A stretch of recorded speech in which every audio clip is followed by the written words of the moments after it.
High, কেমন আছো তোমরা সবাই? রোজ তো তোমাদের সাথে আমার লাঞ্চ বানানোটা শেয়ার করি। আজ কিন্তু শেয়ার করছি আমি কিভাবে ব্রেকফাস্টে রাওয়া উপমা আর কি সুজির উপমা বানিয়ে থাকি সেটাই। প্রথমে সুজিটাকে রিফাইন তেলে একটু ভেজে নিয়েছি। তারপর আবার রিফাইন তেলে সর্ষে, কারি পাতা, কাঁচা লঙ্কা ফোড়ন দিয়ে ছোট করে কাটা আলু, ক্যাপসিকাম, গাজর, বাদাম সবকিছুকে নুন হলুদ দিয়ে ভালো করে ভেজে নেব। আমি না গাজরটাকে গ্রেটারে একটু ঘষে দিই, তাতে গাজরটা তাড়াতাড়ি ভাজাও হয়ে যায়। এরপর দিতে হবে পরিমাণ মতো জল। আমি যেহেতু এখানে ১ কাপ সুজি নিয়েছি তাই জল দেব ২ কাপ। মানে আর কি যে পরিমাণ সুজি থাকবে তার ডাবল জল দিতে হবে। এবার স্বাদ মতো নুন আর অল্প চিনি দিয়ে জলটা ফুটে উঠলে দিয়েছি ভেজে রাখা সুজিটা।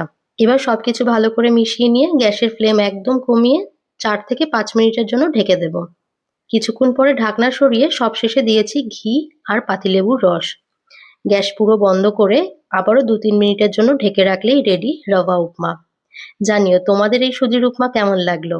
আজ তাহলে আসি। বাই।